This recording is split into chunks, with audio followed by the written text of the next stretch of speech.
Praise to the lord. ఈరోజు దేవుడు మనకిచ్చినటువంటి వాగ్దానం ఏమిటంటే, మొదటి దినవృత్తాంతముల గ్రంథము 4వ అధ్యాయము 10వ వచనం. నీవు నన్ను నిశ్చయముగా ఆశీర్వదించి నా సరిహద్దును విశాలపరచి నీ చెయ్యి నాకు తోడుగా ఉండ దయచేసి నాకు కీడు రాకుండా దానిలో నుండి నన్ను తప్పించుము. ఆమెన్.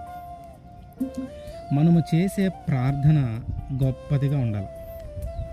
మనము చేసే ప్రార్థన దేవుడికి ఆమోదయోగ్యంగా ఉండాలి. మనము చేసే ప్రార్థన ఘనముగా ఉండాలి. మనం అడిగే మాటలు, దేవుణ్ణి అడిగే మాటలు, దేవుని దగ్గర చేసుకునే మనవి తెలివిగా ఉండాలి.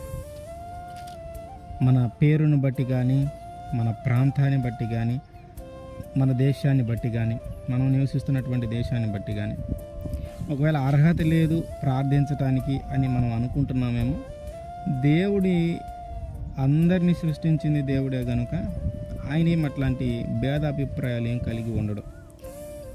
యబ్బేజు అనే పేరుకి అర్థము వేదన. తన తల్లి వేదన పడుతూ అతన్ని కనిందని చెప్పి అతనికి వేదన అని పేరు పెట్టింది. కానీ ఆయన ఏం చేశాడంటే, దేవునిని అడిగాడయ్యా, నేను నా పేరే వేదన అని పెట్టింది నా తల్లి కనుక అందరు నన్ను అట్లాగే పిలుస్తూ ఉంటారు, అందరు నన్ను అట్లాగే చూస్తూ ఉంటారు, కానీ ఆ వేదనకరమైన ఆ పరిస్థితులు మాత్రం నా జీవితంలోకి రానివ్వకుండా నీవు నన్ను నిశ్చయంగా ఆశీర్వదించి నా సరిహద్దును విశాలపరచు, నీ చెయ్యి ఎప్పుడు నాకు తోడుగా ఉంచయ్యా, కీడు రాకుండా దానిలో నుంచి నన్ను తప్పించయ్యా అని ప్రార్థన చేసినప్పుడు దేవుడు ఆయన యొక్క ప్రార్థన విని అది అతనికి దయచేశాడు. అట్లాగే మనము కూడా మన పరిస్థితిని బట్టి మనము కూడా ప్రార్థన చేయాలి. అయితే మనం చేసే ప్రార్థన తెలివిగా ఉండాలి. ఆయన అడుగుతున్నాడు, నిశ్చయంగా ఆశీర్వదించు, నా సరిహద్దును విశాలపరచు, నీ చెయ్యి నాకు తోడుగా ఉంచు అని అడుగుతూ ఉన్నాడు. కనుక మనము కూడా ఆయన తోడుగాని మనకుంటే మనం అన్నీ పొందుకోగలుగుతాం. ఆయన తోడు మనకుంటే మనం అన్నీ సాధించగలుగుతాం. కనుక అడిగేది ఏదైనా తెలివిగా అడగాలి. అప్పుడు ఆయనకి మనం పెట్టిన మనవి కూడా కొంచెం ఆమోదయోగ్యంగా ఉంటుంది.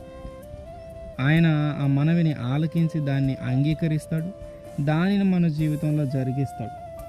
కనుక మనము ప్రార్థించేది, మనం చేసే ప్రార్థన గొప్పగా ఉండాలి, ఘనంగా ఉండాలి, తెలివిగా ఉండాలి. యబ్బేజులాగా మనం కూడా దేవుని అడిగితే ఆయన జీవితంలో దాన్ని దయచేసినట్టుగా ఆ దేవుడే మన జీవితంలో కూడా మనవులను మనము కోరుకున్న దానిని, మనం ఆశించిన దానిని మన జీవితంలో జరిగిస్తాడు. ఆమేన్.